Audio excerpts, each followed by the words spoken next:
Bom, boa tarde a todos. Queria agradecer a presença de vocês nesse painel. Meu nome é João Francisco, em nome da HSM queria agradecer a presença de todos nessa 11ª edição da HSM Expo Management, maior evento de gestão da América Latina. Gostaria de aproveitar e agradecer aos patrocinadores, apoiadores e parceiros que possibilitam a criação desse espaço. Dentre eles estão o Grupo Boticário, a Braskem, a Petrobras, a Posigraf, Gafisa, a Medley, como apoio na área de conteúdo, a Dequi, a Gamelilo, a Abraps, que é a Associação Brasileira dos Profissionais de Sustentabilidade, e a Vitae Civilis. Antes de passar a palavra aos integrantes que vão compor essa mesa, eu informo que esse evento está sendo transmitido ao vivo pelo portal HSM. Então, a gente pede a gentileza de realmente desligar os celulares, se possível, permanecer até o final do painel. Além disso, não deixar de participar das ações que estão sendo promovidas no lounge fora aqui do auditório.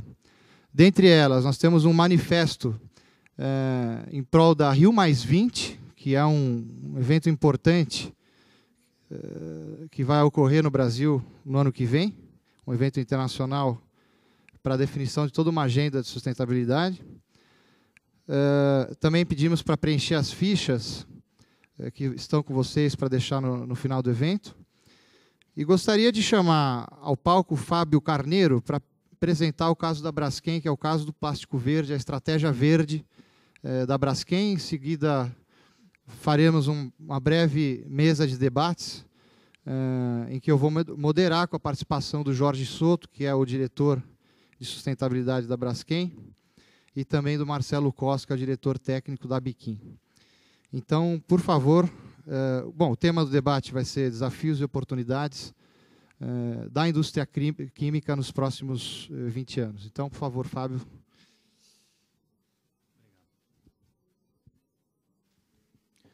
Boa tarde.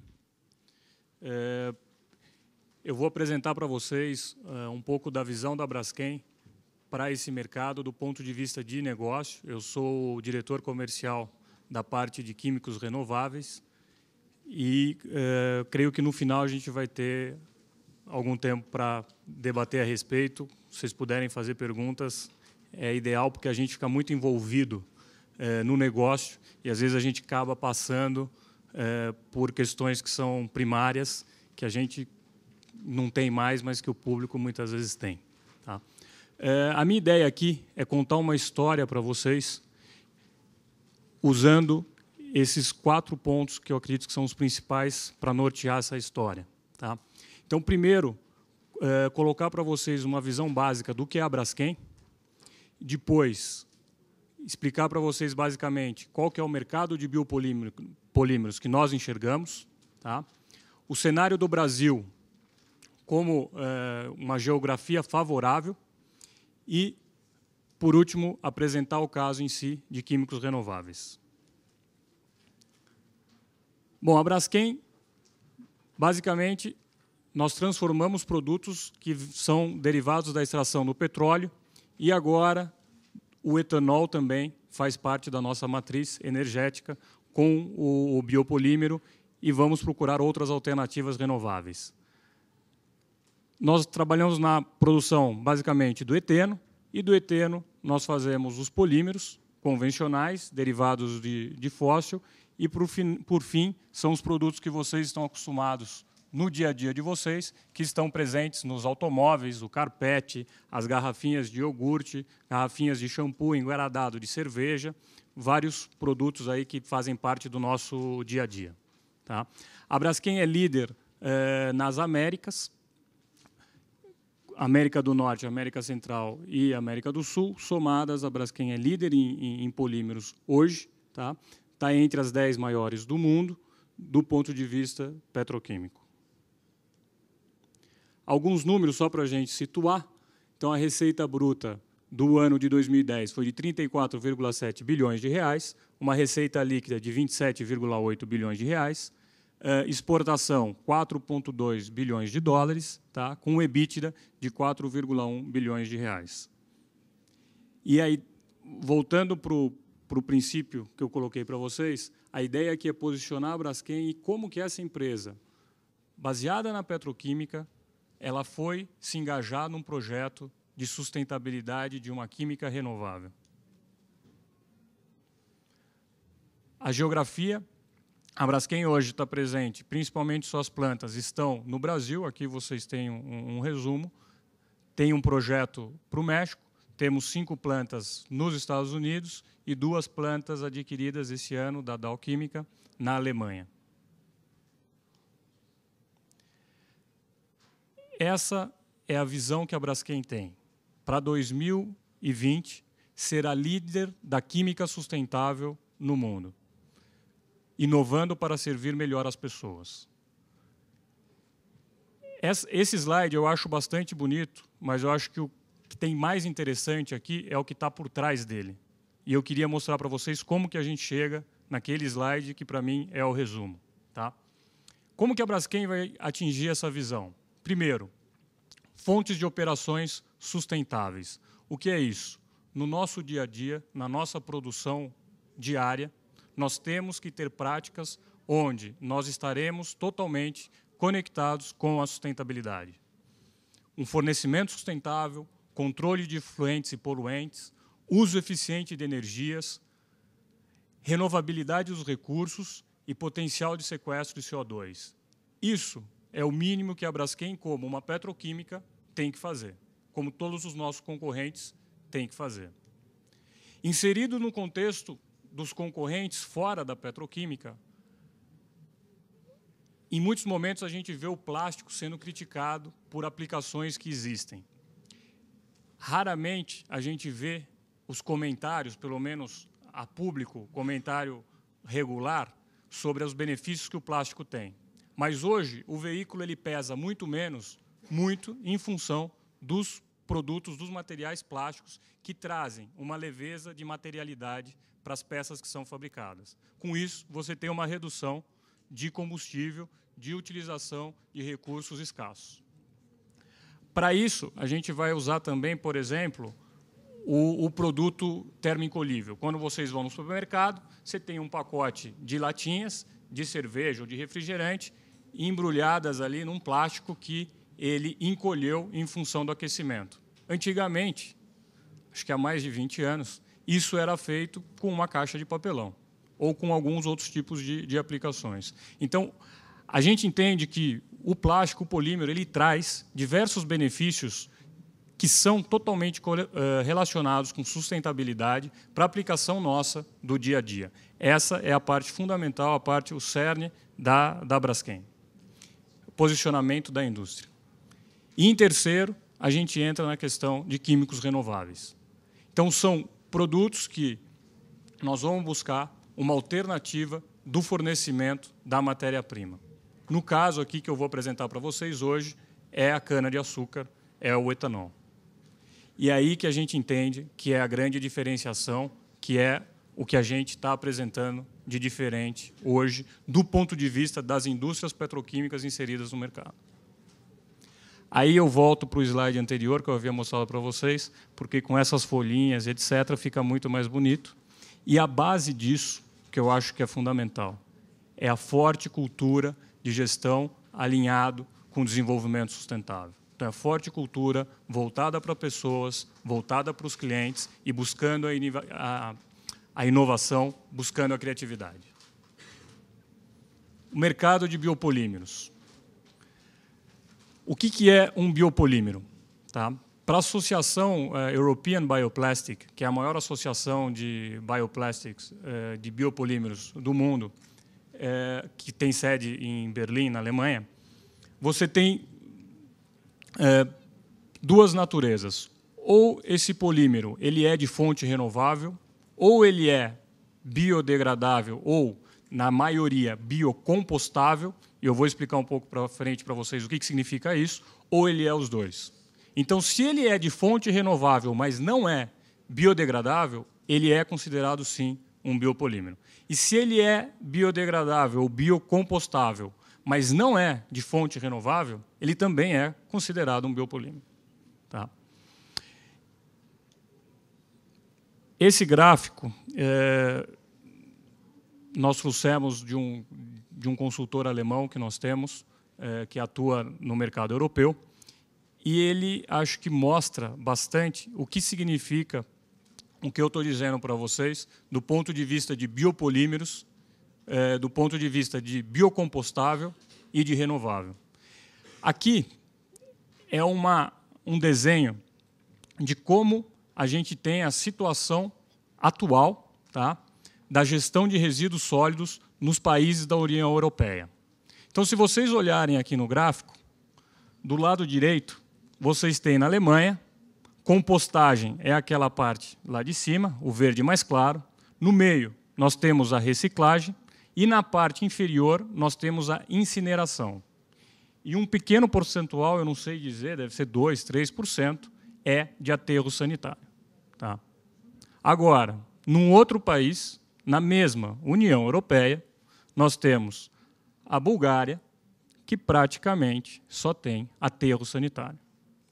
O que isso tem a ver com a nossa proposta, com o nosso business? Isso mostra que mesmo países extremamente evoluídos, e aí a gente vai buscar aqui, que é bastante exemplo para a gente no Brasil, uma Espanha, mais da metade é aterro sanitário.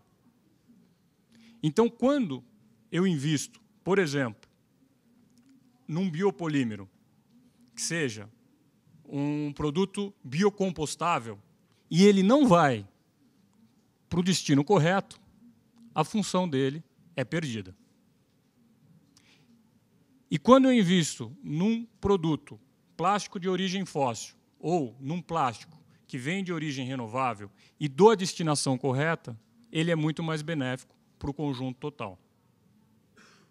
Por exemplo, nos casos onde você tem incineração, essa é a realidade. Se eu vou incinerar no final aquele produto para que ele gere energia, por que eu vou gastar 2, 3 vezes mais num produto, por exemplo, biodegradável, se o fim dele é a incineração para geração de energia?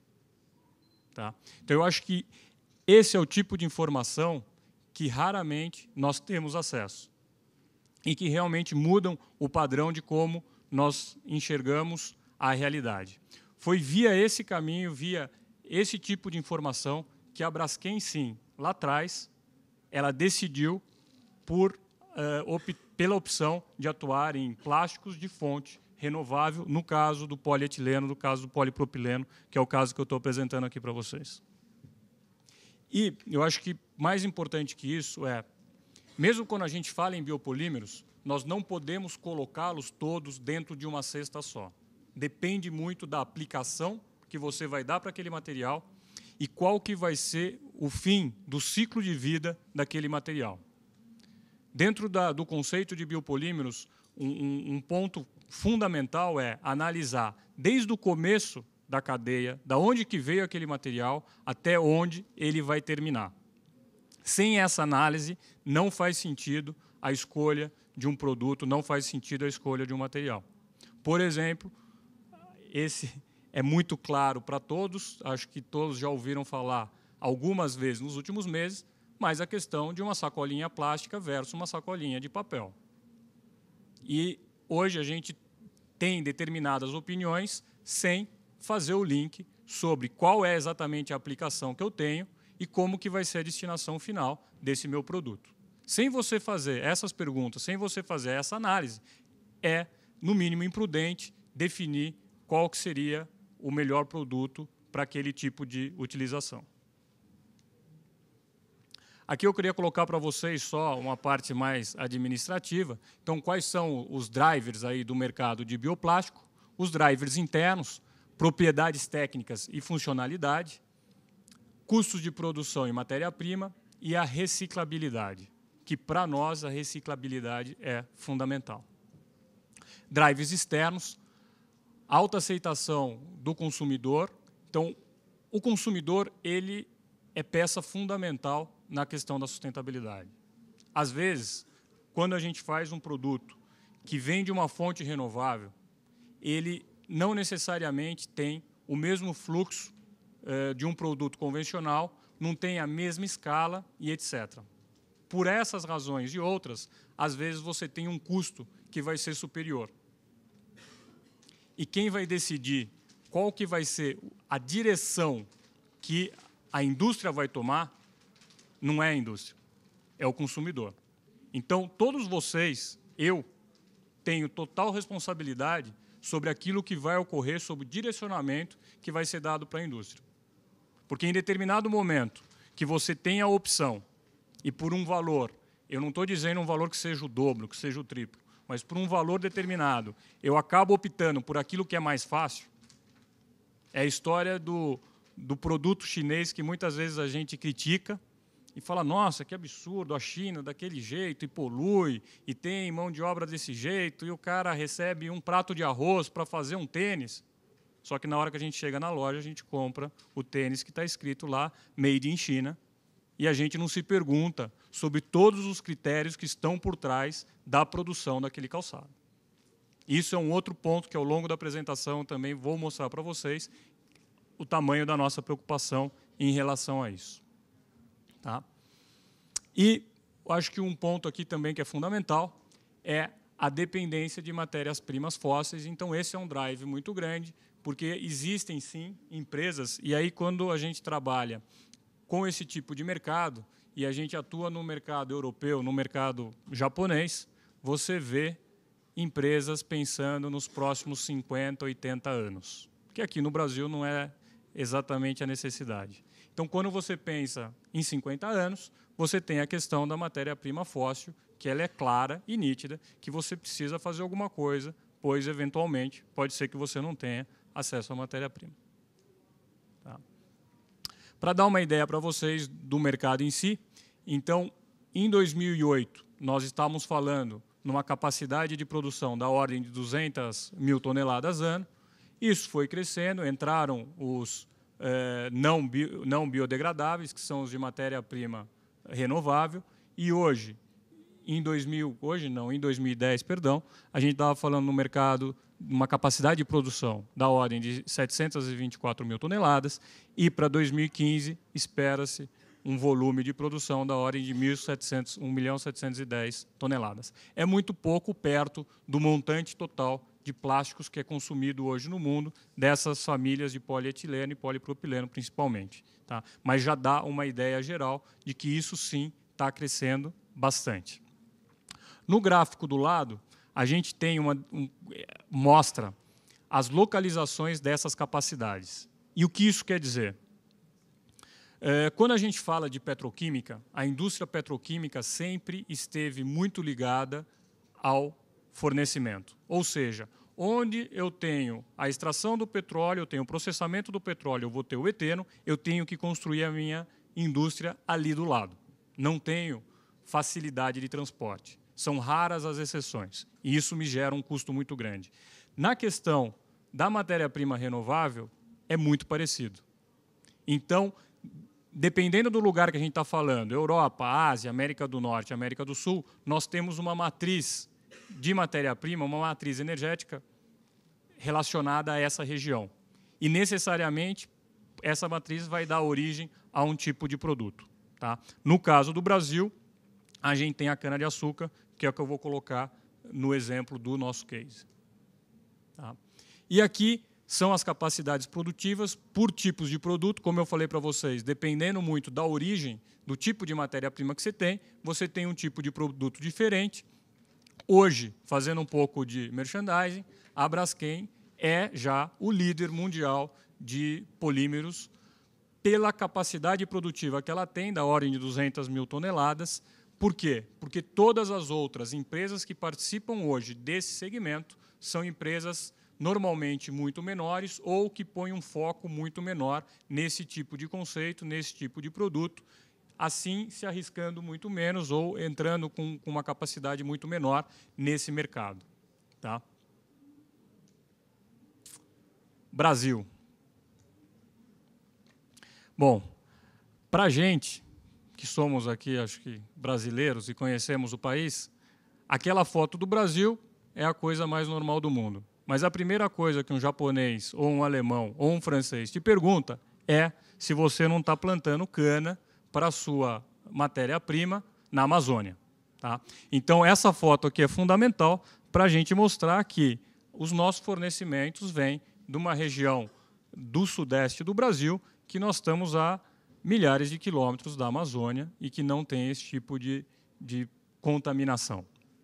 Nós temos no Brasil a maior biodiversidade do mundo. E por que a gente fica preocupado com biodiversidade quando a gente entra num negócio de renováveis?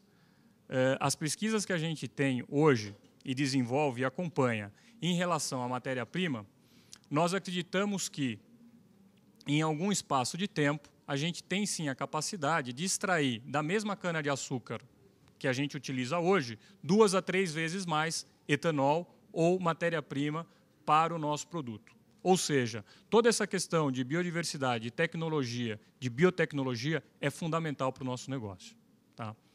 Maior bacia hidrográfica do mundo, isso para a gente é sabido, intensa radiação solar, que isso é fundamental. Então, quando a gente está exportando um polietileno verde para o Japão e para a Europa, nós estamos exportando indiretamente sol, água e geografia, que é o que o Brasil tem abundante, diferentemente de diversos outros lugares do mundo. E, em quinto lugar, a gente não pode deixar aquilo ali, para quem não consegue enxergar direito, se está longe, é um Fiat 147, e aqui na viseira do carro está escrito 100% a álcool. Então, eu acho que vocês já viveram essa época. Isso foi fundamental, o Brasil ter passado, há 35 anos atrás, por esse desenvolvimento. Então, hoje, para a gente, é muito mais tranquilo, é muito mais seguro a entrada nesse segmento do que um concorrente nosso em outro país.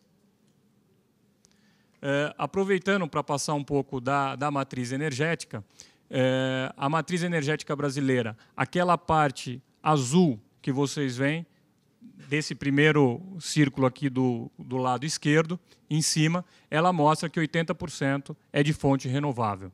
Tá? E quando a gente vai para a matriz energética brasileira inteira, a gente tem 45% de fonte renovável. Então, isso traz, de novo, para a gente uma cultura, um desenvolvimento, um acompanhamento, tecnologias muito voltadas para essa área. Aqui embaixo, só para comparação, quando a gente vai para a matriz das indústrias dos Estados Unidos, nós temos 10% de fonte renovável, que é uma diferença bastante grande. Entrando no case de polietileno e polipropileno, eu queria mostrar para vocês aqui a evolução desse projeto no tempo. Para quem olha esse gráfico, na primeira onda, nós aqui estamos em 2011, você vai olhar e falar assim, nossa, Fábio, mas você está mostrando os próximos 10 anos. É porque, para a gente, esse é um negócio realmente de futuro e que requer investimento e dedicação. Então, nós estamos aqui na primeira fase. Quando a gente mostra isso na Comunidade Europeia de Bioplásticos, e isso acho que é um orgulho bastante grande por ser brasileiro, por participar da Braskem, os nossos concorrentes eles têm um susto. Porque eles estão nesse mercado há 10 anos ou mais, e nós entramos nesse mercado com uma capacidade que nos torna líder da noite para o dia. E, mesmo assim, a gente mostra que isso é o primeiro ano do nosso negócio, que em 10 anos nós vamos ter muito mais. E por que isso? Porque eu acho que, para dividir com vocês, a Braskem, de fato, tomou esse negócio como sendo um negócio industrial. Quando, no final, eu vou apresentar para vocês alguns dos nossos clientes, alguns dos nossos parceiros, quando a gente chega para conversar do ponto de vista comercial com um parceiro nosso, e ele pergunta para a gente, mas qual que é a sua capacidade produtiva? E você fala, 200 mil toneladas. Em determinadas empresas, em determinados segmentos, eles não querem ter 5% da linha deles usando esse tipo de embalagem.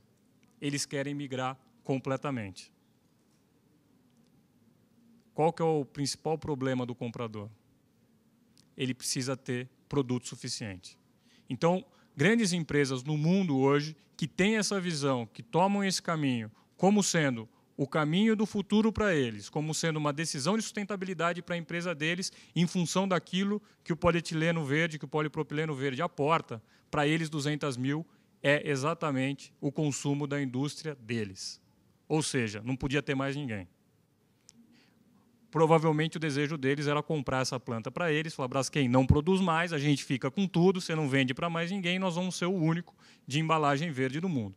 Não é esse o desejo, não é essa a intenção da Braskem. A ideia realmente é crescer para tornar isso uma escala mundial.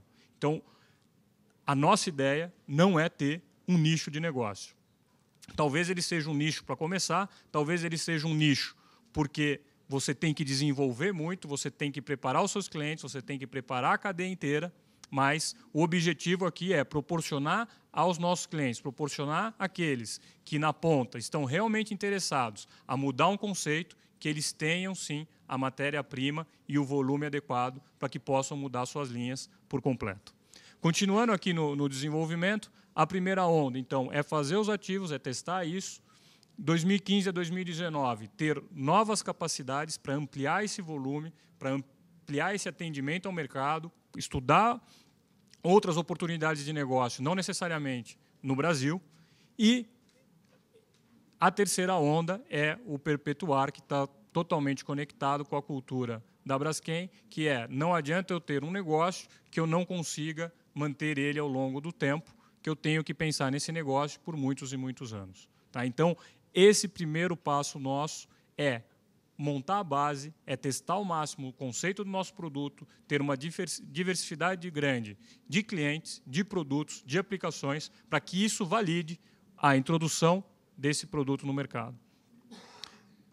Nós temos hoje produzindo polietileno e nós temos um projeto, provavelmente para ser lançado em 2013, que é do polipropileno. Por quê? Porque determinados produtos eu consigo fazer com o polietileno e outros, necessariamente, eu preciso de um polímero diferente, que, no caso, é o polipropileno, que vai trazer esse tipo de benefício, que vai trazer esse tipo de produto. Tá?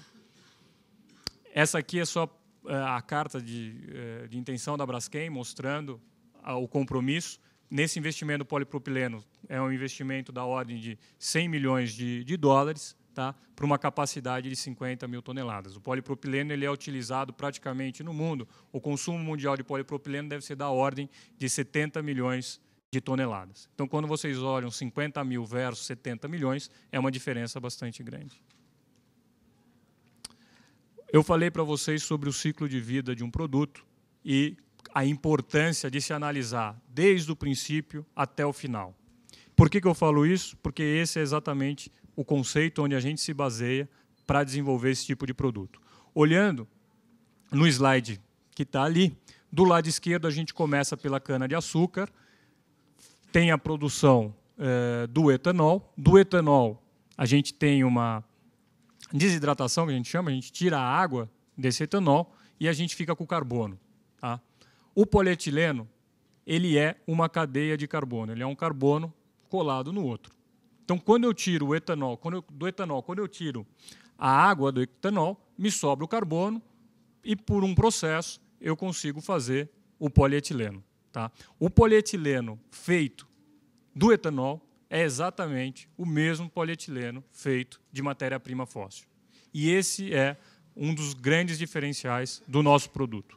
Voltando para a cadeia, com o mesmo polietileno, eu uso exatamente os mesmos equipamentos que estão disponíveis hoje no mercado, que fazem as garrafinhas, que fazem o engradado de cerveja, que faz a caixa d'água, que faz uma tubulação, para produzir ele, só que agora com o polietileno verde.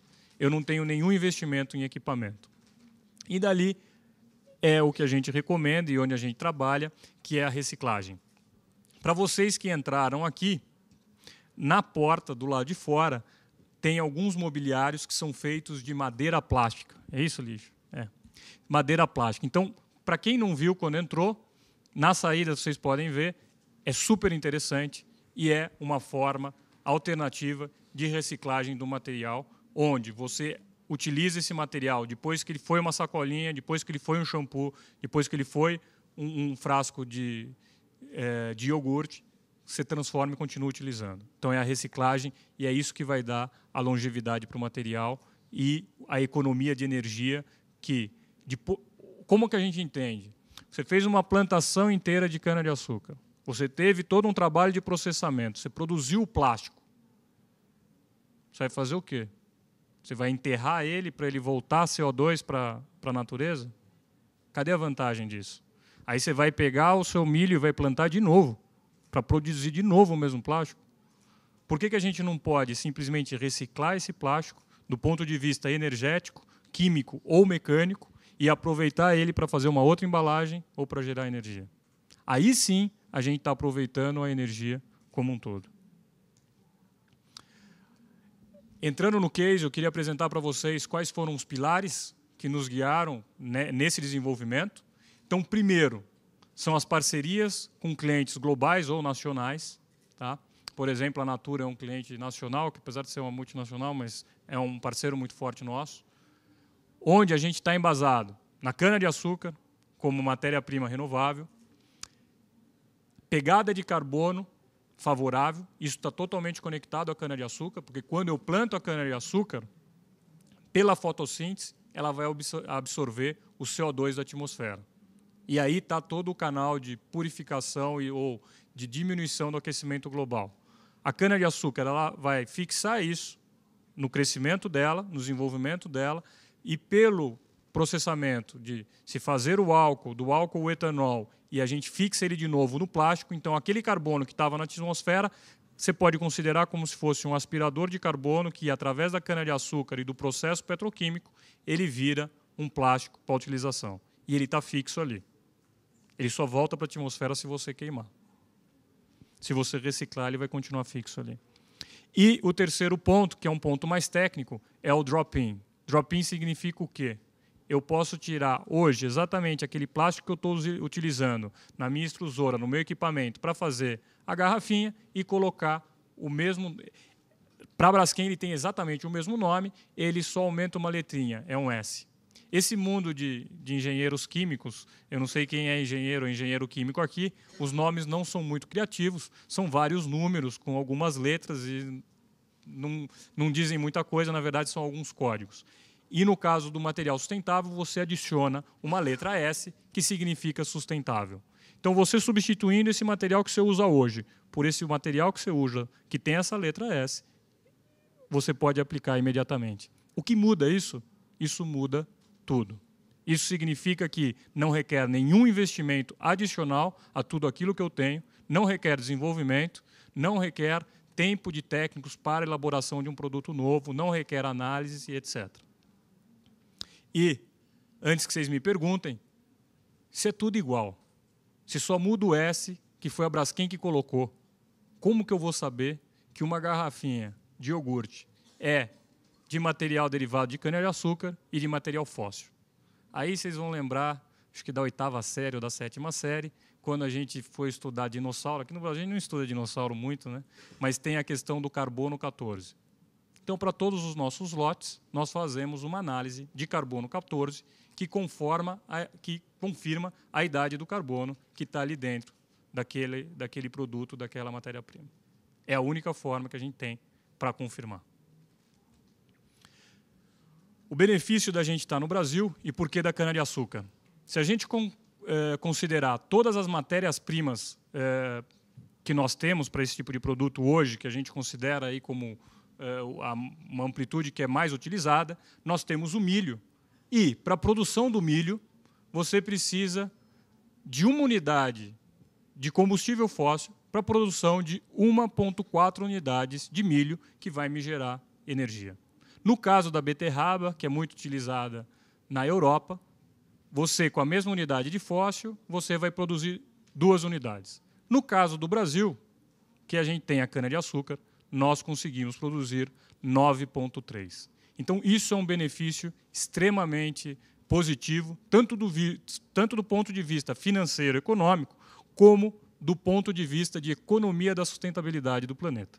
A gente usa muito menos matéria escassa para a produção de muito mais.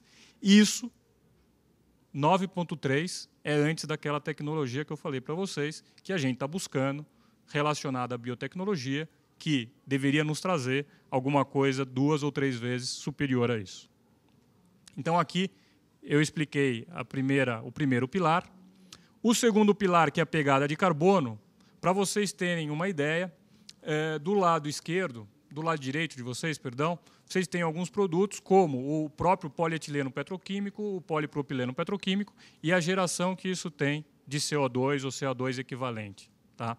E do lado esquerdo nós temos o polipropileno verde e o polietileno verde, que é a quantidade que isso gera ou, na verdade, consome. Como eu disse para vocês, é um aspirador que ele, pelo consumo do CO2, através do crescimento da cana-de-açúcar, ele vai gerar um benefício. Tá? Então, o delta ali, a gente pode falar em alguma coisa da ordem de 4 pontos. Ou seja, para cada quilo de polietileno que eu estou produzindo, eu estou consumindo da ordem de 2,5 quilos de CO2 para a produção daquele polietileno. Tá? E no caso de produtos biodegradáveis ou biocompostáveis, a relação não é a mesma dos de matéria-prima renovável. Por quê? Porque quando ele biodegrada, eu emito novamente o CO2. Então, aquele CO2 que eu puxei, que eu aspirei do ar para a produção daquela minha matéria-prima renovável, eu jogo ela de volta na natureza. Além de eu perder energia, eu devolvo o CO2 para a natureza. Então, aqui eu estou no meu segundo pilar. E o terceiro, que, além de tudo que eu falei para vocês, da questão de drop-in, eu coloco no equipamento sem investimento nenhum, sem custo adicional, sem desenvolvimento, eu ainda reciclo esse material. E aí, de novo, é a diferença do biodegradável, do biocompostável. Quando a gente entra com um produto desse no mercado, os nossos clientes, aqueles que não estão muito envolvidos no mercado de bioproducts, eles primeiro perguntam, mas por que a Braskem não investiu em biodegradável? Não era muito mais simples? Não era alguma coisa muito mais conhecida, muito mais fácil? Sim. Mas a gente não entende que o biodegradável é um produto que resolve a questão de todos os outros produtos. Ela não é a aplicação ideal para tudo que existe de necessidade no mercado hoje. E quando a gente volta aqui, que a gente tem um drop-in, eu estou falando também da reciclabilidade. Ou seja, outros materiais eu não consigo reciclar. Esse material, sim. A partir do momento que eu fiz, como eu falei para vocês, a única diferença é o carbono 14. Se eu não fizer o teste do carbono 14, eu simplesmente misturo o material com um material fóssil, eu pego uma garrafinha de shampoo que eu fiz com produto fóssil, uma garrafinha de shampoo que eu fiz com produto verde, eu misturo as duas, eu faço uma reciclagem mecânica e eu produzo uma outra garrafinha de shampoo de novo, sem problema nenhum. Isso não acontece com o material se eu tiver a característica de biodegradabilidade, porque ele vai biodegradar. Então, aqui eu tenho o terceiro ponto. Esses foram os 3 critérios que a Braskem considerou. E, para validar tudo isso, como eu falei para vocês, quando a gente chega na loja de calçado, está escrito ali Made in China, custa R$30 a menos, a gente compra. Aqui são todos os certificados que a Braskem tem, todos os estudos que nós fazemos, com empresas renomadas, com universidades fora do Brasil, dentro do Brasil. Por exemplo, nós temos o selo Vinsot, que é um selo que vai dizer quanto de matéria-prima renovável tem naquele material que nós estamos vendendo. A Braskem hoje, com os produtos dela, pela via de produção que nós temos o nível superior, o nível máximo do selo Vinsot. Que isso também permite que o meu cliente, o máximo que ele puder usar do nosso material, ele também vai ter uma condição de matéria-prima renovável bastante sólida, bastante forte. Tá? E tem a questão do ciclo de vida, que para a gente é fundamental. Esse é um outro certificado, é o Bom Sucro. Por quê? Todo mundo aqui, eu sou do interior, eu sou de Rio Claro, fica do lado de Piracicaba. Minha vida inteira eu passava pela estrada Rio Claro-Piracicaba e via as queimadas de cana-de-açúcar. Também via os boias frias, que para a gente ainda é alguma coisa muito normal. Se eu falo boia fria, com certeza vem algum tipo de imagem na cabeça de vocês. Pelo que a gente vê hoje e pelas empresas que a gente trabalha hoje, daqui a 20 anos, as pessoas que estão nascendo na última década não vão fazer a menor ideia do que significa um boia fria. E isso eu posso falar para vocês, porque eu já estive no campo. A colheita de cana hoje, feita por uma pessoa, ela custa muito caro. Que não faz o menor sentido, né? Por que custa muito caro? Eu não sei se vocês já viram, eles não deixam a gente falar boia fria mais, mas um funcionário que vai colher a cana hoje, ele tem uma roupa mais protegida que de um jogador de futebol americano. Ele recebe 3 roupas dessa para começar a trabalhar, porque uma ele usa, a outra ele lava e a outra é para o dia seguinte. Ele não tem mais a marmita fria. Ele tem um lugar onde ele pode comer, onde ele tem um banheiro, onde ele tem uma mesa de ping-pong, uma mesa de sinuca e uma televisão. Mudou completamente aquela visão que a gente tinha. Além disso, você tem todas as regras e todos os compromissos de não queimadas e a colheita é feita por tratores. Um trator de colheita custa da ordem de R$800 mil e todo o equipamento que vai junto com esse trator, inclusive um caminhão-tanque, para que, se eventualmente pegar fogo naquela parte da plantação, ele tenha a condição de apagar aquele fogo rapidamente, custa da ordem de R$2 milhões. Então, a realidade que a gente tinha da colheita de cana é completamente diferente. As empresas hoje, algumas multinacionais, outras grandes empresas nacionais, que arrendam as terras, porque eles normalmente não são donos das terras, arrendam as terras para o plantio de cana-de-açúcar, eles, do ponto de vista do governo, absorvem toda a responsabilidade de como está aquela terra. Ou seja, se você não tem mata ciliar naquela terra, ele vai ser obrigado a plantar a mata ciliar, porque o governo vai multar. Eventualmente, antigamente, o governo tinha muita dificuldade de multar ou de acompanhar o pequeno agricultor, porque eles eram diversos. Ou aquele pequeno agricultor talvez não tivesse condição de manter aquela terra dentro dos critérios que a gente tem hoje. Agora, essa empresa grande, essa empresa que faz a plantação, ela tem, e o governo acompanha. Então, todas essas empresas que trabalham com a gente, eles têm esse critério, a gente tem um código de conduta que a gente acompanha em loco, como que é feita a mão de obra, como que isso é praticado, como que é feita essa colheita, e alguns outros critérios que acompanham isso, e por isso a gente tem um certificado para as empresas que são nossos parceiros. Ou seja, de novo eu lembro para vocês a questão do ciclo de vida. E o ciclo de vida ele não está relacionado só com o quanto eu poluo, mas ele também tem que estar relacionado com o emprego da mão de obra, a qualidade de vida dessas pessoas. Por quê? Porque isso está completamente ligado à sustentabilidade desse negócio. Então, aqui eu coloquei como sendo a base no nosso desenho. E eu vou colocar por último, mas eu acho que é fundamental, que quem proporcionou tudo isso foram os nossos clientes. Tá? Então, aqui vocês têm uma ideia de quem são os nossos clientes. Nesse quadro aqui a gente tem Coca-Cola, Danone, Procter & Gamble, Nestlé com Tetra Pak, Johnson & Johnson. Tá? Aqui a gente tem alguns outros, como Faber-Castell, que a gente está bastante acostumado, Natura, mas existem alguns outros que são europeus, que nós não estamos tão acostumados assim. Tá? E ainda temos outros mais, para dar uma ideia geral, são clientes bastante importantes e que, com esse projeto, com essa responsabilidade, assumiram esse desafio junto com a gente, e é por isso que eu coloco eles lá no topo da casinha, porque sem eles a gente não ia fechar esse projeto. Obrigado.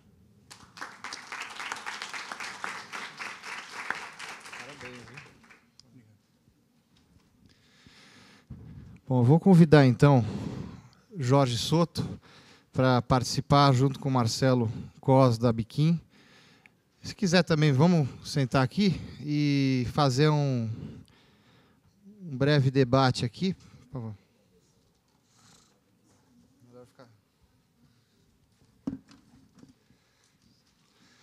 Bom, eu vou, antes de passar a palavra para o Marcelo, da Biquim, Associação Brasileira da Indústria Química, fazer um breve comentário de que, fazendo uma analogia com a fala do Peter Senge, que quem teve o privilégio de ver ontem, deixou muito claro uma coisa, né? Você tem uma diferença hoje entre a empresa que coloca no centro da sua estratégia a sustentabilidade, no centro das suas decisões, e ela antecipa o movimento do mercado, criando, inovando e não reagindo na lógica de sempre estar apagando incêndio ou resolvendo problema.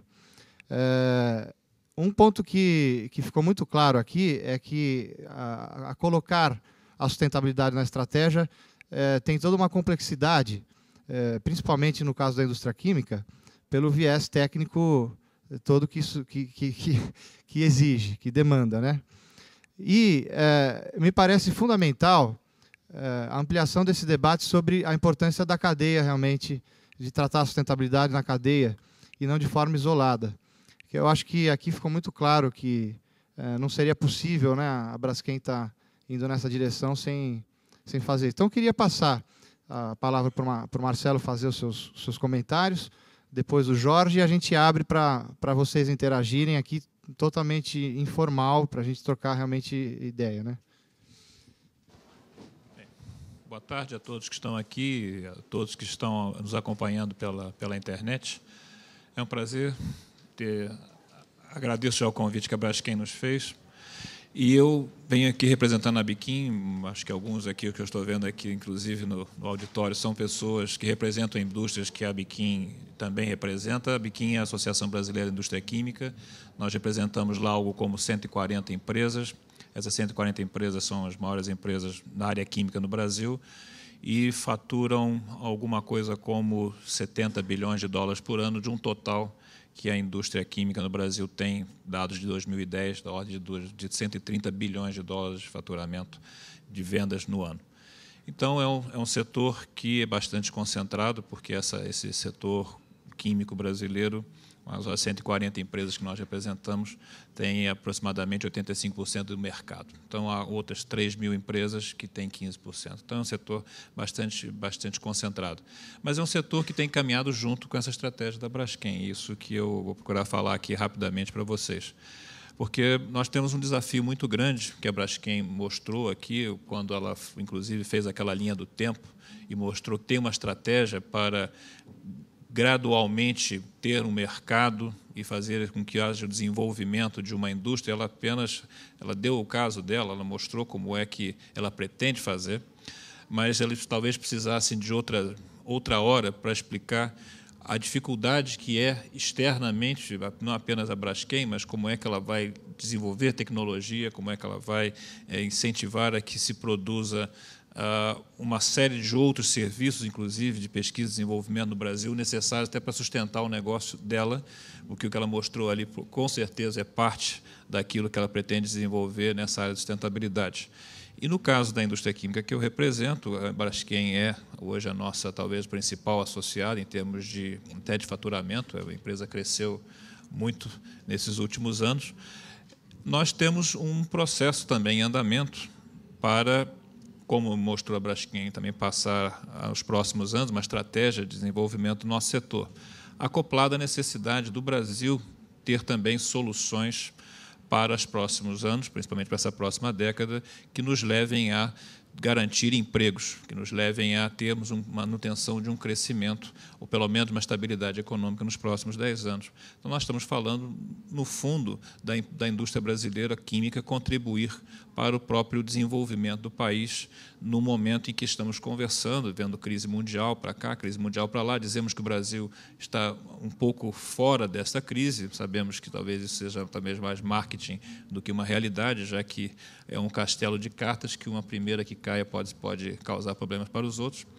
Mas o nosso setor, então, desenvolveu uma estratégia que se chama Pacto Nacional da Indústria Química. E esse Pacto Nacional da Indústria Química mostra que, se nós, por exemplo, quisermos que o Brasil cresça 4% ao ano nos próximos 10 anos, só para que nós mantenhamos o mesmo market share que a indústria química nacional tem frente às importações, nós precisaríamos investir algo como 85 bilhões de dólares em 10 anos para manter market share. Bom, então, esse estudo, no fundo, ele fala sobre as oportunidades para investimento que podem chegar a atingir quase 170 bilhões de dólares, algo mais como talvez os 30 bilhões de dólares de investimentos em pesquisa e desenvolvimento. Então, nós estamos falando de números muito grandes para mantermos o crescimento da indústria. E, dentro deste estudo, há uma parte do investimento que nós destacamos como investimentos que têm muito a ver com a discussão apresentada aqui, que são investimentos naquilo que nós estamos chamando de química de sustentáveis, de produtos que tenham como fonte de matéria-prima biomassa. Então, exatamente aquilo que a Braskem já está avançada.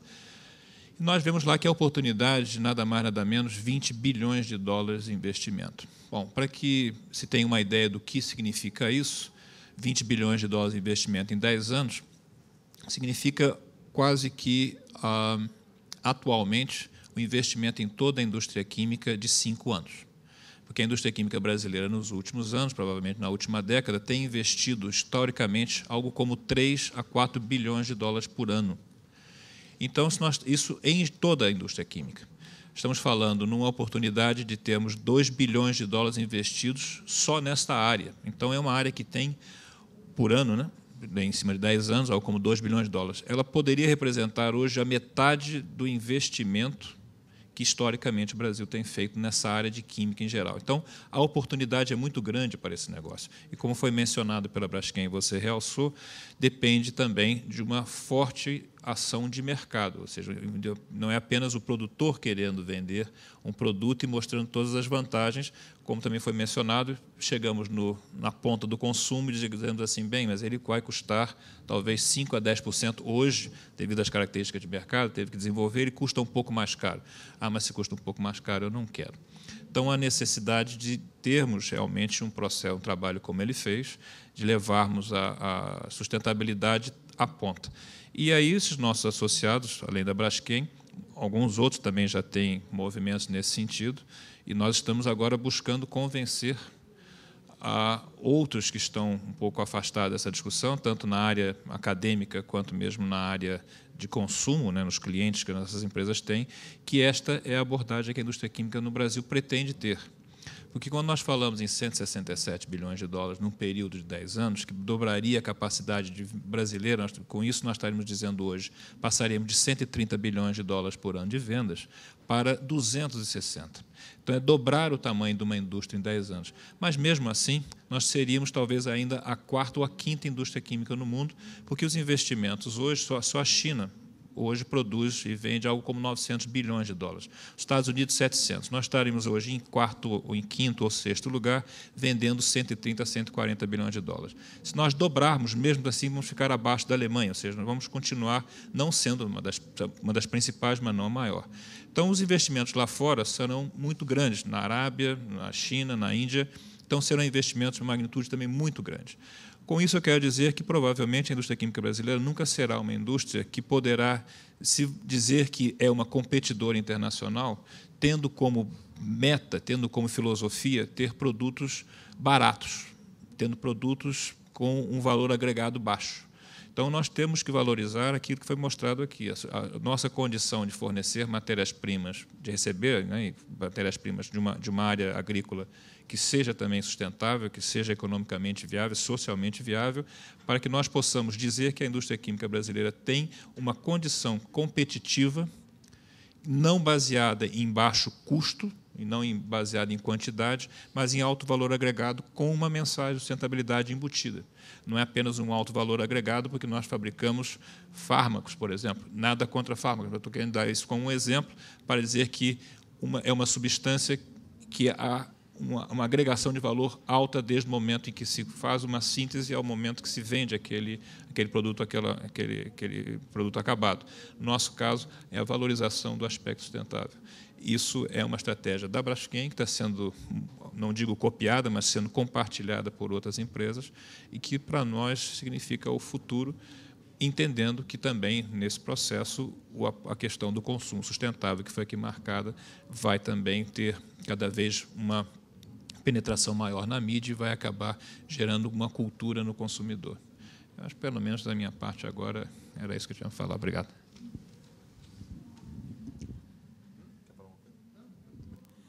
Bem, boa tarde a todos. Meu nome é Jorge Soto. Eu gostaria primeiro de expressar a minha satisfação de ouvir o Fábio Carneiro, um diretor comercial, estava comentando isso com o Marcelo Góes, como profissional que apoia essas questões da sustentabilidade, ouvir uma pessoa da área comercial apresentando nossa estratégia com essa propriedade em relação ao domínio do assunto da sustentabilidade é literalmente uma satisfação. Parabéns. De fato, isso acontece porque Fábio e a Braskem, né, literalmente optou por tornar a sustentabilidade um foco do seu negócio. Literalmente isso. E, nesse aspecto, eu queria reforçar algumas questões que o Fábio comentou, com a visão de futuro com relação à sustentabilidade. A nossa visão é que a sustentabilidade deve ter, no mínimo, 5 linhas de abordagem. Uma delas é aquela tradicional da lógica do equilíbrio entre os resultados econômicos, sociais e ambientais. Não é? E, obviamente, o Fábio, quando passou pela apresentação, vocês viram essa preocupação de estar cuidando das questões sociais, das questões ambientais, mas também, obviamente, somos uma empresa privada, do lucro obtido com este equilíbrio. Essa é a primeira dimensão importante. A outra que o Fábio o tempo todo comentou é a consideração das diversas etapas do processo produtivo, olhando toda a cadeia, para que não se cometam erros no processo decisório. Ou seja, por que investir no biodegradável ou no não biodegradável? Foi somente a partir de uma análise de todas as etapas de uma lógica de ciclo de vida que foi possível chegar à conclusão da escolha da Braskem. É uma escolha, digamos assim, pensada, não é uma escolha oportunística, é uma escolha pensada. Porque considerando todas as etapas do processo produtivo e também do consumo e também do pós-consumo, que foi possível chegar a essa conclusão. Então, essa é a segunda dimensão. A terceira dimensão é múltiplos tempos, né? A gente tem que olhar um pouquinho para o passado, e sobre o passado eu vou comentar um pouquinho mais à frente. Tem que olhar para o presente, mas, principalmente, para o futuro, como o João lembrou muito bem, o Peter Senge comentando ontem, é importante se arriscar um pouco. E se arriscar significa fazer investimentos em tecnologia, colocar produtos no mercado, testar o mercado, literalmente, conviver nesse processo e insistir nessa lógica durante algum tempo, acreditando neste novo futuro que está sendo construído. Nós estamos esperando esse futuro. Ele está sendo construído. Então, essa lógica dos múltiplos tempos. Também uma lógica de múltiplos locais. E nossos produtos, nós não produzimos para o consumidor final. Nós produzimos para diversas cadeias. E nossos produtos, não sei se vocês viram lá, mas que repararam, estão com produtos com clientes de empresas multinacionais que estão espalhadas no mundo. Então, o nosso produto hoje está chegando na Europa, está chegando no Japão, está chegando em vários locais, nos Estados Unidos, aqui no Brasil, obviamente. Então, é necessário entender as diferenças das situações, das condições econômicas, sociais e ambientais em cada um desses locais, para que, na sua estratégia, você tome seus devidos cuidados. Não dá para ir para nós estamos com outro projeto no México, ir para o México é como se estivéssemos na Europa. Não é? Então, há uma preocupação da lógica dos múltiplos locais também. E, por fim, nessas 5 dimensões, eu já comentei a dimensão econômica, social e ambiental, já comentei o tempo, já comentei essas etapas e os múltiplos locais, as múltiplas relações que são criadas nesse processo. Nós, hoje, temos uma relação, ou buscamos um processo de relacionamento tão mais amplo com relação à sustentabilidade, que torna o nosso negócio muito mais complexo. Até pouco tempo atrás, o nosso grande drive de relacionamento, obviamente, era o cliente. E continua sendo. Não dá para fazer nada, e o Fábio terminou muito bem com a questão do cliente. Não dá para fazer nada sem estar muito bem relacionado com o cliente.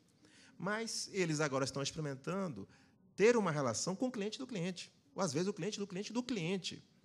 Porque, às vezes, é necessário entender o que o consumidor final está esperando, mesmo em uma empresa que está no início da cadeia. O que esse consumidor final quer e de que forma nós devemos nos relacionar com ele. Isso olhando para a cadeia de produção e consumo. Mas, obviamente, há um outro conjunto de relacionamentos tão grande, como, por exemplo, a própria indústria química. No próprio setor, nós temos que construir um relacionamento forte e apoiar os movimentos setoriais que mobilizem a cadeia, todo o setor para a sustentabilidade. Ou com relações com organizações não governamentais. Por exemplo, nós estamos hoje com o curso para a formação de líderes focando a sustentabilidade, e nós convidamos ONGs para participar dentro do curso. Temos algumas ações voltadas para o lado social, que temos parcerias como o Instituto Acatu, com a Fundação Espaço Eco. Ou seja, são relacionamentos que devem ser fortalecidos para que a estratégia da sustentabilidade faça cada vez mais sentido. Eu acho que o que o Fábio mostrou foi um case muito concreto para que todos tenham visibilidade de toda a estratégia da Braskem, e complemento com essa lógica abrangente que a Braskem está querendo dar à sua estratégia. Para fortalecer essa lógica dos relacionamentos, eu queria entrar um pouquinho nos programas que estamos conduzindo junto com a Biquim, que em toda a indústria química no mundo. A indústria química como um todo, olhando para o seu futuro, tem que, e já identificou a necessidade de cuidar de uma série de questões que a sociedade nos diz. Por exemplo, uma delas é o convívio com a periculosidade dos produtos químicos. Os produtos químicos têm a sua periculosidade inerente, né? Alguns são tóxicos, alguns pegam fogo, outros explodem. Felizmente, desde o início, podemos dizer, mas mais fortemente a partir da década de 90, através de um programa único no mundo, setorial, o único programa, diria, que eu conheço, que tem essa dimensão, é o setor da indústria química, e um programa chamado Atuação Responsável. Graças a esse programa, que no Brasil começou lá em 92, muito próximo da Eco 92, temos hoje um desempenho muito melhor do que tínhamos anteriormente, muito melhor, só para citar alguns números. Por exemplo, na indústria química nacional, entre 2001 e 2009, nossas emissões de gases de efeito estufa caíram mais de 40%. E assim também foi a questão da periculosidade dos produtos químicos, que eu acho que é das questões que mais, para a sociedade como um todo, mais assusta, principalmente pelo desconhecimento ou também pela ocorrência rara, porém acontece, de alguma coisa acontecer em alguma indústria no mundo fora de controle. Isso virou uma grande notícia, como aconteceu em Bhopal, em 84, desculpem, onde, infelizmente, faleceram mais de 3.000 pessoas. Mas aquele evento foi um grande evento, ruim, obviamente, mas que promoveu um grande aprendizado para a melhoria dos controles todos em torno desse setor. Obviamente, há o que fazer, não é que não há o que fazer, mas esses movimentos nacionais, junto com a Biquim, e globais, junto com várias outras ações da indústria química, garantem um futuro de desempenho cada vez melhor dessa indústria, focando a redução da toxicidade de seus produtos, a redução da periculosidade de seus produtos, a redução dos riscos dos processos produtivos e, principalmente, aquele ponto que está no nosso terceiro pilar, contribuir para que a vida da sociedade seja mais sustentável. Esse é o nosso foco. E, graças a esses produtos, não somente ao produto de origem renovável, mas também ao de origem fóssil, como o Fábio comentou, o fato da leveza, e hoje um dos grandes dramas da nossa sociedade é a mudança do clima, um dos grandes dramas é a mudança do clima. A leveza dos produtos químicos aplicados ao seu dia a dia garante uma redução, e uma significativa redução de emissões de gás de efeito estufa. As contas, considerando todos esses ciclos de vida juntos, chegam à conclusão que, graças ao uso de produtos químicos, como um todo, de 2,1 a 2,6 vezes as emissões que a indústria química emite são sequestradas graças ao uso dos produtos químicos. Aí, Fábio deu um exemplo, tornou o carro mais leve, mas há exemplos de tornando os prédios mais isolados termicamente, então você não precisa usar tanta energia para aquecer ou para resfriar.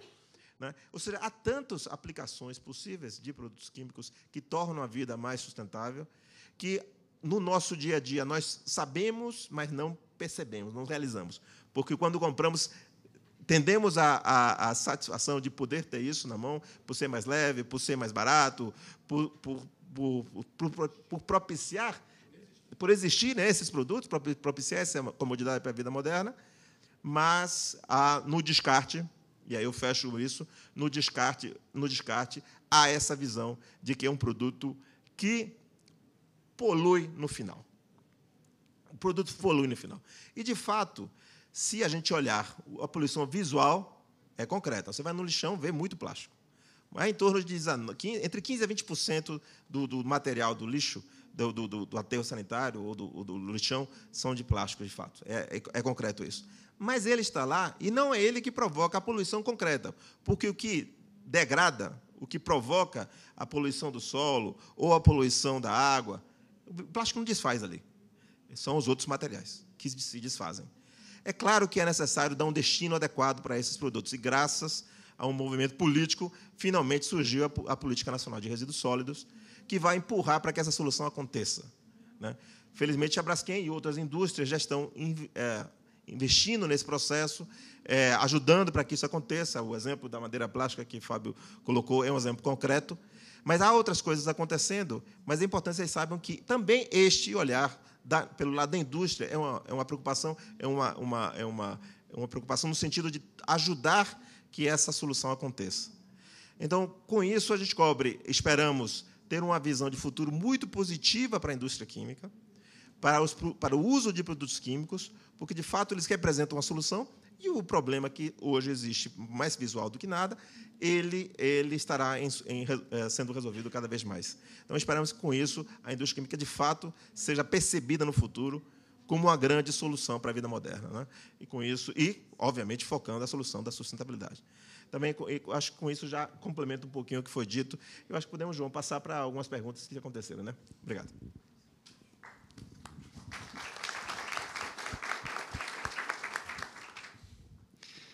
Quem gostaria de fazer uma pergunta? Boa tarde, Heiko Spitzek, da Fundação Dom Cabral. Eu faço muita pesquisa na área de inovação e sustentabilidade, e, obviamente, o caso Braskem é um ponto de referência aqui no Brasil. E, normalmente, está abordado do ponto de vista organizacional. Braskem fez esse projeto com estratégia e a longo prazo, etc., etc. Se a gente enfoca nas pessoas que visionaram esse projeto, que eles falariam que estavam os obstáculos dentro da Braskem e fora para viabilizar esse projeto, encaminhar esse projeto, que eram os obstáculos e que é o apoio que a Braskem me dá, porque me parece que dentro da cultura organizacional da Braskem, por toda a aprendizagem aí de Bhopal até agora na indústria química, obviamente tem algum ambiente que favorece essas inovações a aparecer. Então, a pergunta é como você poderia caracterizar o ambiente desse dentro da Braskem e que essas pessoas que viabilizam eram protagonistas desse processo, que eles falariam de obstáculos e desafios dentro da organização. É uma pergunta ótima. A Braskem, eu passei rapidamente sobre a questão da cultura da Braskem, mas eu acho que eu foquei num ponto que é fundamental, que é a questão da perpetuidade, da sustentabilidade e do foco no cliente. Então, quem deu o start desse projeto foi o cliente. Então, em determinado momento, havia um cliente que perguntou para a Braskem por que ela não faria um produto de fonte renovável. E, de novo, como foi bem colocado aqui, a indústria química ela tem todo um papel dentro da sociedade, mas o que vai ajudar a gente a se direcionar, sim, é o mercado, é o cliente. Por isso que eu falei bastante da questão do tênis a R$30 mais caro. Porque se não tiver um start ali, é muito difícil disso começar. Então, quem deu o primeiro empurrão, eu prefiro te dizer que existia uma ideia latente. Já existia um desejo, mas para ele se tornar realidade, sim, teve esse contato com o cliente e foi uma solicitação. A partir daí, tudo fica muito mais fácil. Porque se tem uma coisa que abre portas dentro da Braskem, qualquer integrante lá dentro, né, Soto, dizer o seguinte: olha, está difícil, mas o meu cliente quer. E aí todo mundo se mexe. Porque quem não se mexe não está mais lá. Então, a empresa é bastante voltada a isso. E essa é o nosso grande desafio, quando, às vezes, eu vou tentar ser bastante humilde aqui, mas a gente fala, como o Soto falou, com o cliente, do cliente, do cliente. Aí vem para mim o cliente, ou o cliente do cliente, que não é o último, e fala: não, mas espera aí, você faz química, você não entende nada de cliente. Eu falei: olha, por sorte eu fiz administração de empresas, eu não sou engenheiro químico, mas eu concordo com você que você conhece muito mais do cliente do que eu. E ele fala: não, meu cliente não está interessado nisso. O meu cliente não vai pagar 50% a mais por isso. E aí a gente tem que voltar e falar assim: ok, não é porque um produto custa 50%, 60%, 100% a mais na base que o tênis vai custar isso. E você pode ter um tênis muito sustentável por mais 5% ou 6%. Então, eu traria para você que o grande fator de sucesso que impulsionou isso, sim, foi o cliente. E um grande fator de dificuldade, sim, é o cliente. Porque, às vezes, você tem muitas empresas, muitas indústrias que estão muito bem no status quo e que, por definição, não tem aquela questão da sustentabilidade. Então, por exemplo, abrindo um pouco a questão da nossa estratégia e algumas coisas que a gente aprendeu ao longo do tempo, é muito difícil nós abordarmos uma empresa grande e dizermos para ela: você precisa ser sustentável. Porque, sabe, o mundo sustentável é muito melhor, nós não estamos aqui para viver 10 anos, esse mundo vai durar milhões de anos e é importante que você seja sustentável, porque o seu cliente vai gostar disso. E aí aquela pessoa com quem você fala vai falar com outra, até que chega em alguém dentro daquela empresa e fala: olha, esse negócio aí não é para a gente, deixa o negócio acontecer, e o projeto, às vezes, nem nasce. Agora, quando a gente chega numa empresa, não interessa o tamanho que ela é, e que, por natureza, ou por definição, por estratégia, por crença, ela falou: eu quero ser sustentável, eu tenho um objetivo, você chega para ela e fala assim: eu tenho plástico verde. Você está trazendo a solução. Naquela primeira, eu estou trazendo um problema, porque ele vai falar o seguinte para mim: pô, até então eu não tinha essa possibilidade, meu cliente não sabia, eu estava aqui bem, não precisava fazer nada, eu estou confortável. Quando você traz um plástico verde, ele fala: nossa, você me trouxe um problema, porque se eu não fizer, meu concorrente vai fazer. E aí, se eu fizer, vai me dar trabalho, eu vou ter que desenvolver uma outra marca, vou ter que desenvolver outro produto. E naquela segunda empresa, não. Ele está desenvolvendo uma marca, ele está desenvolvendo um produto. Uma coisa que é muito importante, eu acho que a indústria química tem esse papel fundamental, mas sozinha ela não vai fazer nada, é a gente ajudar o consumidor final, ou o indivíduo final, a ser mais sustentável. Eu queria só um complemento em relação a esse foco do Fábio, que também muito bem colocado em relação ao cliente, mas eu acho que tem mais uma alavanca muito relevante, duas alavancas muito relevantes na Braskem. Uma delas é o contínuo investimento em tecnologia.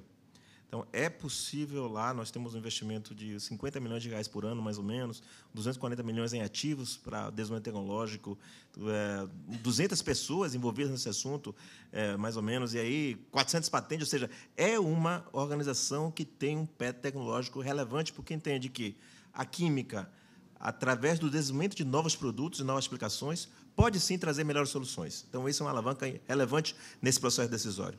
E outra é que a nossa organização, aliada a esse foco no cliente, toma seus riscos. É uma empresa que, focada em resultados, toma alguns riscos. Ou seja, nós não somos avessos ao risco de segurança, de explodir de planta, e somos avessos, controlamos todos eles. Mas, ao risco de negócio, tomamos alguns riscos, investindo, né, antecipadamente, porque queremos, de fato, ser líderes. E aí o líder precisa tomar alguns riscos. Então, eu acho que seriam duas alavancas relevantes nessa sua pergunta. Permite só um comentário, porque ele falou aqui e pode passar para as pessoas uma ideia um pouco errônea. O produto sustentável não custa mais caro.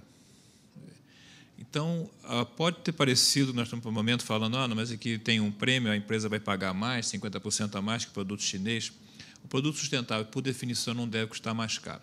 Se ele, em algum momento, está custando mais caro, é porque ele ainda não está totalmente aprimorado. A rota é uma rota que vai levar, no futuro, a termos um produto. Porque, se ele não for mais barato, não for competitivo, ele não será sustentável. O Souto falou de corrermos riscos, realmente. A lógica dessa sustentabilidade que estão aplicando hoje é de acreditar que esse produto que estão fazendo tem uma lógica de sustentabilidade pelo lado ambiental, tem uma lógica de sustentabilidade pelo lado social, porque o Souto também não falou, mas eu acho que vale a pena, porque todos os associados estão pensando dessa fórmula na Biquim. Nós antes tínhamos um parceiro fornecedor, que era o parceiro fornecedor de petróleo. Nós temos que negociar muito mais agora, porque as fontes de matéria-prima serão diversas e virão de muitos outros pequenos ou grandes fornecedores. Então, a gestão social também será um fator fundamental. Então, a sustentabilidade não custa mais caro. Ela, nesse momento, porque estamos pagando investimentos, porque estão falando de uma escala ainda pequena, 0,7% do mercado de polipropileno no futuro, hoje 5%, 0,5% ou 1% do mercado de polietileno. Nós estamos falando de competir com outro mercado estabelecido, porque a lógica da indústria química é uma lógica que está muito atrelada à indústria de energia. E a indústria de energia ela tem custos para gerar aquela matéria-prima. Hoje é mais barato gerar matéria-prima petróleo, nafta, pela quantidade que hoje se consome no mundo, que gerar a matéria-prima etanol. Então, não é um problema de dizer assim, não, todo produto sustentável vai custar mais caro. Isto é uma condição hoje, temporária, e que muito provavelmente, se Deus quiser, vai se mostrar justamente ao contrário. Se nós fizermos e mostrarmos uma análise de ciclo de vida economicamente, mostramos, olha, está vendo, nós reduzimos o custo todo em toda a cadeia e o nosso produto, além de mais sustentável ambientalmente e socialmente, também ele é sustentável sob a ótica econômica. Meu nome é Antônio Lamana, eu sou do programa Atitude BR, da TV Record News. Nós somos focados principalmente em dar orientações e prestar informações para empreendedores. Não sei se vocês já viram. Então, gostaria que um pouco até... Vocês falaram um pouco aí... Vocês têm vários players, principalmente os grandes. Mas, efetivamente, essa posição da Braskem, essa escolha que foi feita, principalmente o Jorge falou que foi feita uma escolha pela sustentabilidade. Em que sentido isso impacta nos pequenos e médios empresários, que, na realidade, hoje representam mais de 90% do mercado, né? Você tem os grandes players, possuem uma grande produção, eles representam grande parte da parcela de produção e de consumo dos produtos plásticos, mas você tem aí as pequenas e médias empresas que representam grande parte da contratação de mão de obra e também da negociação dos produtos. Então, em que sentido essa decisão que vocês tomaram, essa estratégia tomada de respeito, e mais do que respeito, de multiplicação do conceito de sustentabilidade, que sentido isso impacta também nas pequenas e médias empresas? Tá bom. Você colocou muito bem, a indústria do plástico, pelo menos os transformadores, é um número bastante grande, nós estamos falando de 6 a 7 mil transformadores, o número que eu tenho na cabeça, e, na verdade, o que acontece é o seguinte, eu acho que está muito relacionado com a questão de introdução de um novo conceito no mercado. E, muitas vezes, para isso, você precisa de determinadas parcerias para poder entrar com esse conceito no mercado. Mas, de forma alguma, nós estamos fechados para esse conceito. De novo, quando você olha o gráfico que a gente colocou de 2010 a 2020, nós estamos só no começo. Então, a Braskem visa, sim, fazer novos investimentos, e, inclusive, até hoje, a gente trabalha através de, por exemplo, distribuidores que trabalham com volumes menores, e a gente está disposto a fazer parcerias de desenvolvimento e, sim, atender todo o mercado. Sim, nós já temos alguns clientes que não, como o Souto está colocando, uma própria a Simplast, que não é tão pequeno, mas é um cliente que eu não posso dizer que tem uma escala mundial sendo grande. Temos uma empresa que vocês devem conhecer, que é a Embalixo, por exemplo, é uma empresa relativamente pequena no segmento, faz sacos para lixo. Eu posso dizer, aqui eu tenho que falar mais uns 20 aqui, mas nós temos vários negócios com várias empresas menores, que a gente focou justamente para ter essa diversificação, essa capilaridade para atendimento do mercado. No duro não é a escolha pelo tamanho do cliente, né? É por aqueles que primeiro estão interessados nesse tipo de solução. Sem dúvida, o Fábio e a equipe dele vão dar atenção a qualquer que seja o tamanho, se estiver nessa lógica, não é? Complementarmente, olhando para o início da cadeia, ou talvez não, no final da cadeia, a Braskem também tem uma linha voltada para a inserção social em pequenas cooperativas mesmo, pequenas mesmo, para o final, focando a reciclagem. E aí surgem dessas cooperativas, dessas ações, algumas empresas pequenas e depois elas crescem. Mas assim, há um foco também social, de inserção social, focando o pós-consumo do plástico. E nós já temos, nesse caso, acompanhamos, nosso objetivo é quanto cresce a renda dessa equipe, desse time. Então, já temos, por exemplo, cooperativas no Sul que já cresceram a renda nesse período de 3 anos de investimento, mais de 50%. seja, aquela turma está, de fato, ganhando uma inserção importante e esperamos que, no futuro, se desenvolvam tantos que virem uma empresa e se tornem um empresário cada vez mais forte. Esse é o nosso foco, ajudá-los a se profissionalizarem, ajudamos em sua instrumentalização com equipamentos também. Então, tem um foco social aí relevante no outro final da cadeia. E também tem uma lógica dos fornecedores da Braskem. Os fornecedores da Braskem, de alguma forma, também estão envolvidos nisso. Há programas, junto com, por exemplo, com a Biquim, focando a lógica de inserir um conjunto grande de indústrias químicas que ainda estão, podemos, um pouco mais afastadas desse processo, por seu tamanho, mas também é uma lógica de ajudar nesse processo cooperativo da sustentabilidade, ajudá-las a entrar nessa caminhada.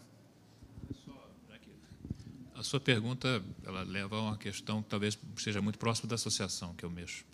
Nós temos total preocupação em envolver a pequena empresa, porque uma das estratégias mais importantes para nós caminharmos nesses próximos anos é a estratégia de realmente de multiplicação, efeito multiplicador. Muitas das empresas associadas à Biquim, como o Souto mencionou, são empresas grandes e, com isso, conseguem mobilizar parcela do mercado, ajustante ao montante do seu negócio. Ele falou desse processo na Braskem, mas você, então, multiplica isso nas grandes empresas, você vai perceber que um fator realmente de incentivo muito grande é que uma pequena empresa desenvolva produtos ou para atender a necessidades como fornecedora da Braskem, por exemplo. A Braskem, se ela está tendo seriamente a proposta de ser uma empresa sustentável, gerar produtos sustentáveis, esse é uma primeira linha. Eu sei que ela está desenvolvendo outras.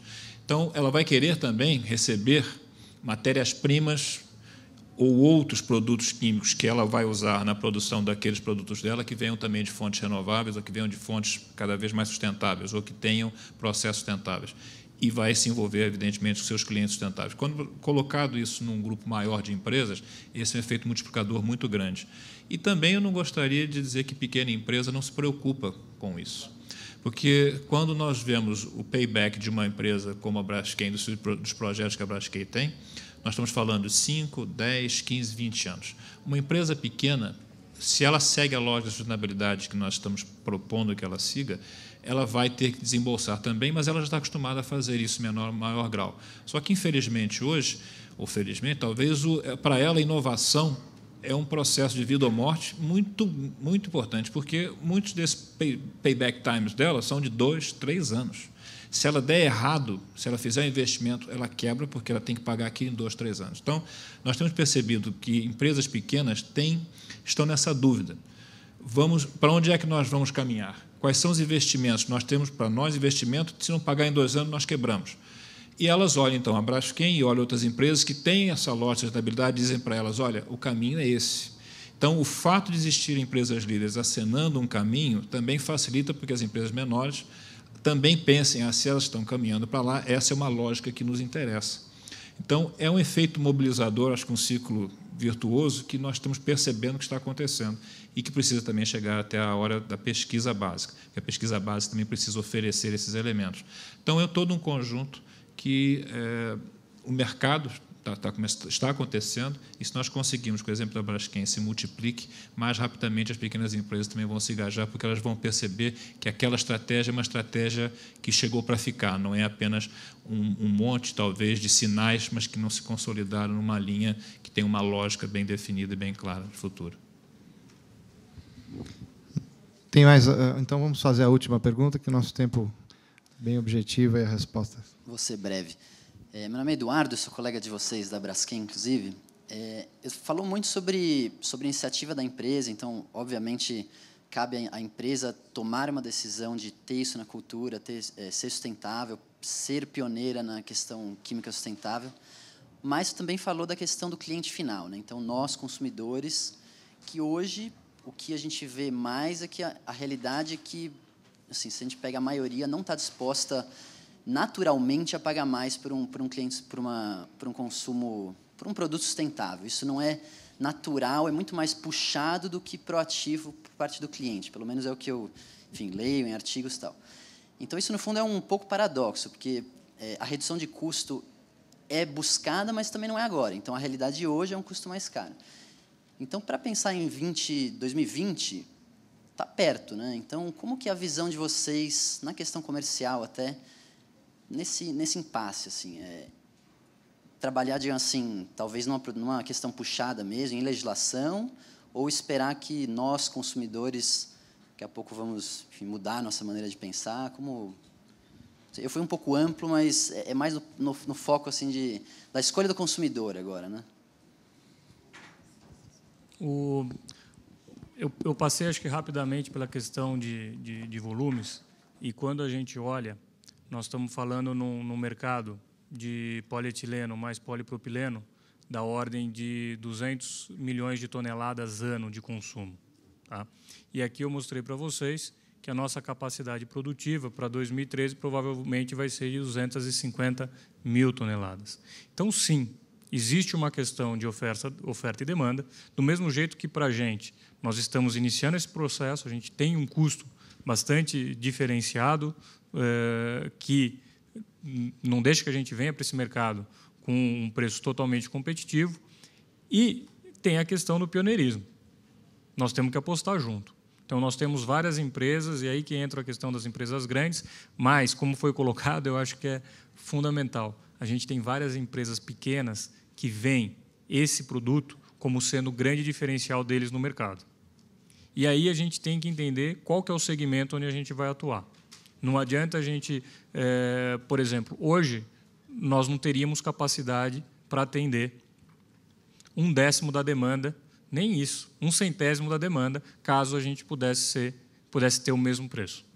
Tá? Então, você tem uma questão de oferta e demanda, tem uma questão de custo, tem uma questão de ser o primeiro entrante nesse mercado, e é o que você falou. Para 2020, está muito próximo. Só que a gente está vivendo o dia a dia. Para a gente chegar em 2020, ainda faltam aí 8, 9 anos. Então, a gente tem que se desenvolver, tem que buscar questões mais competitivas, tem que ter uma tecnologia diferenciada. São vários investimentos para a gente chegar num patamar que talvez não seja exatamente o seu segmento hoje, mas que talvez seja o seu segmento em 2020 ou em 2018. Eu só queria complementar a resposta aqui dizendo assim, tem gente que já paga um pouco mais por vários produtos. Tem gente. Isso. Por exemplo, algum de vocês deve ter carro flex. Depois que vocês acostumam a usar etanol, às vezes não precisa se fazer a pergunta se está mais barato ou não. Porque se você souber que ambientalmente aquele produto traz um benefício, essa pergunta já faz parte. Não está tão mais caro, às vezes está mais barato, não está tão mais caro. Então, compra só etanol. E aí vai, eu acho que já tem um conjunto de pessoas, e há pesquisas que mostram isso, que provavelmente nós ainda não chegamos em todas elas. Então, nossa expectativa é de crescimento.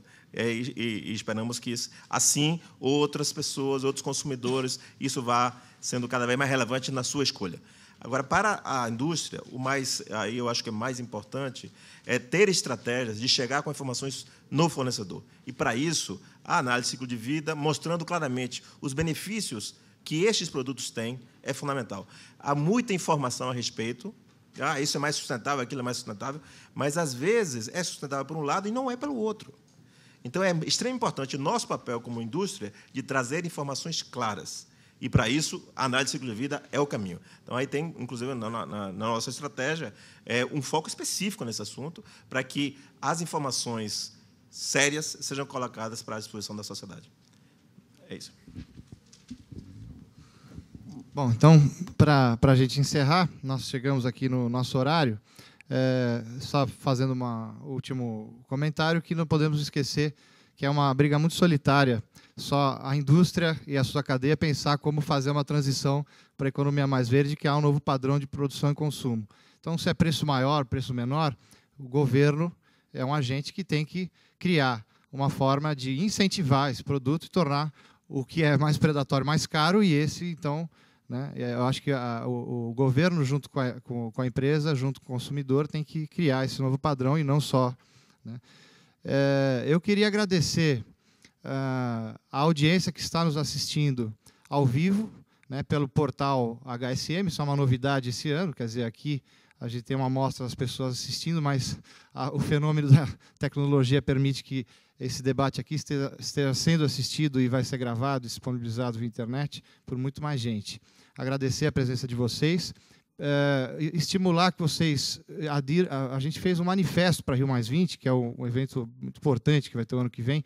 Se vocês puderem colocar o nome de vocês, a assinatura, participar do quiz lá fora e preencher o formulário da avaliação, entregar no final da palestra. Próxima plenária vai ser bastante interessante, que é um pouco o desdobramento dessa, que é a criação de novos padrões de produção e consumo. Se puderem estar presentes, vai ser um prazer. Então, muito obrigado pela presença.